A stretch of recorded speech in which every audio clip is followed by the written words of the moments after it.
The disappointment of the sequels will forever go down as the biggest fumble in cinematic history.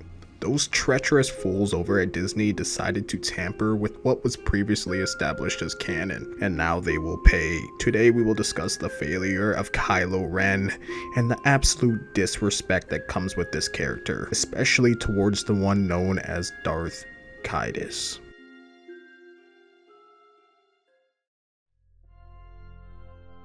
Although Kylo Ren might be known as the coolest character in the sequels, it doesn't take away from the fact that he is complete dog shit compared to what came before. Ben Solo from the Disney canon is nothing but a poor imitation of the real son known as Jason Solo. Why is this? Because George said so. The original saga was about the father, the children, and the grandchildren, and I mean, that's not a secret to anybody. It's even in the novels and everything. And of course, in that interview, he's referring to his EU books. Ben Solo, also known as Kylo Ren, is a bad character. But to understand how bad Kylo is, we need to acknowledge what Disney did with him.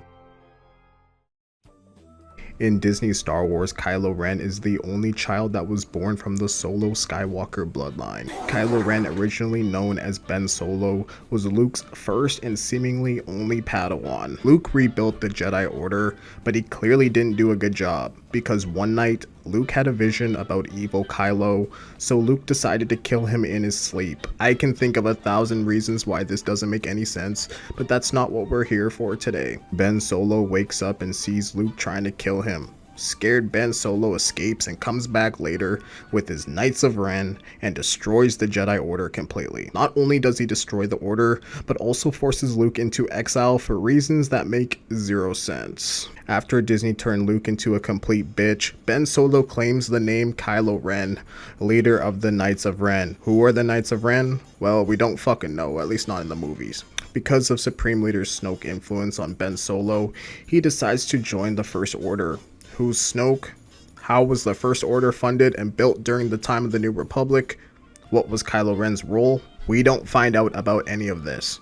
But yeah, Kylo Ren and the First Order build a super weapon and destroy a planet that resembles Coruscant. Why would the First Order not focus Coruscant, the planet that is the actual heart of the New Republic? Because Disney has no fucking balls.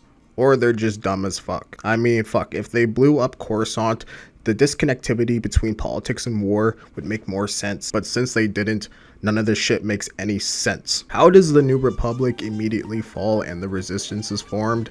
I don't know, and I don't care, because clearly Disney doesn't care either. But later on, Kylo Ren kills Han Solo because reasons, and manages to lose to a woman who never swung a lightsaber before. Yada yada yada, time goes on. Kylo decides to kill Snoke one day and he tells Rey to join him.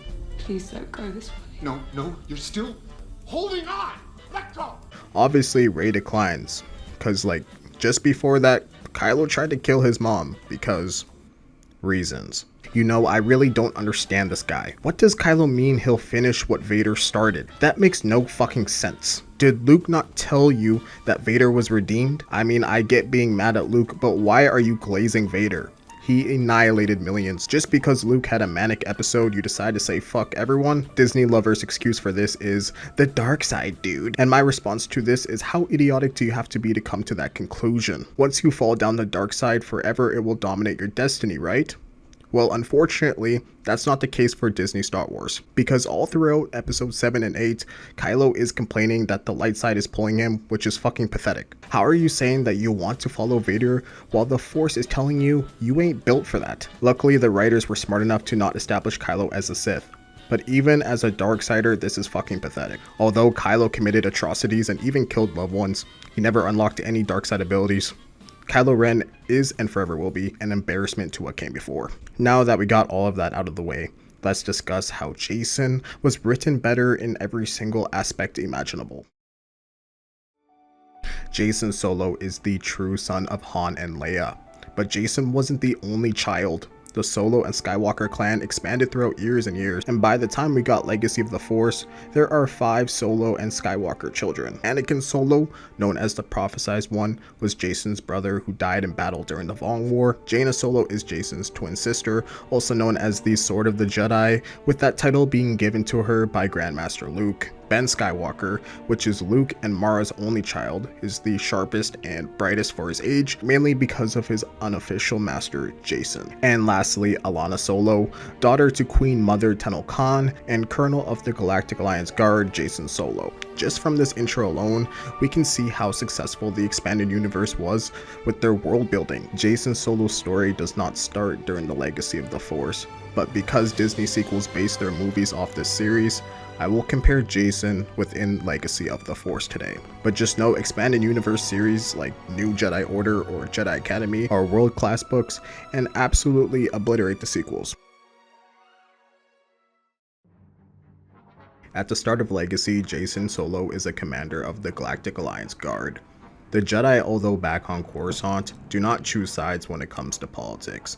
They are reserved and balanced and choose a side on their council's terms. All of the Jedi except for Jacen at least. Jacen earned a position in the Galactic Alliance due to his heroism during the Vong War. Jacen starts off as a hero fighting for ultimate peace and justice, but because of his visions of a new threat early on, he was secretly becoming the next Dark Lord to ensure peace. Thanks to an apprentice of Darth Vader, Jacen was convinced that becoming a Dark Lord was his destiny. Vader's apprentice Lamaya tells Jacen about a story of a Sith Lord named Darth Vectivus, a so-called Sith that did no harm and only helped people throughout his life. Because of Jacen's vision of a future Dark Lord ruling the galaxy, Jacen decides that becoming the next Sith is the only way to prevent this dark future, and with that, Jacen will bear the burden to protect those most important. If this sounds slightly twisted, it should, because in the series before, Jacen was tortured by the Vong, but he was never truly the same after that. Jacen's turn started long ago, and losing his brother only amplified his need to ensure peace and security throughout the galaxy. I have only scratched the surface of the complexities of Jacen Solo's character, and immediately the difference between him and Kylo is evident. Kylo is dumbed down because Disney thinks we're dumb.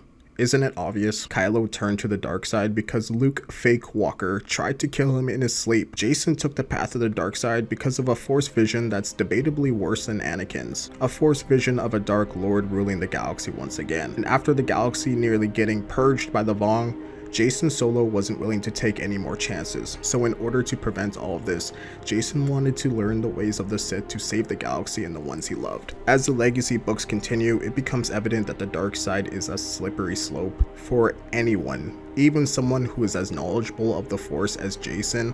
Jacen was so skilled, it wouldn't be outrageous to claim that later stages of Darkitis was just as strong as Anakin Skywalker. But in my opinion, Jacen's physical prowess wasn't his strong suit, but instead his political strategies. Almost Sidious-like, Jacen maneuvered around politics so easily because of his hero status. It's almost as if both Leia and Padme passed down their political gene to Jacen. He was loved and respected throughout the people and Galactic Alliance, and due to his accomplishments between Corellia, achieving the rank of colonel within the Galactic Guard made sense. Later on, he does approach the point of almost being able to control the entire GA and becomes chief of state, but does fall short, and that's realistic, because the only man that could do that was Sidious, and that took so many years to achieve and control both sides of the war. Jacen, on the other hand, was put to the test because unlike Palpatine, he often fought in the front lines against his foes, as he did not control both sides of the war, but instead attempted to take control from within. This is stupid,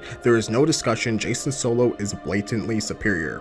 I could keep rambling about this, but I'm gonna end it here today. If you want me to talk about Jacen and Kylo Ren more, like this video.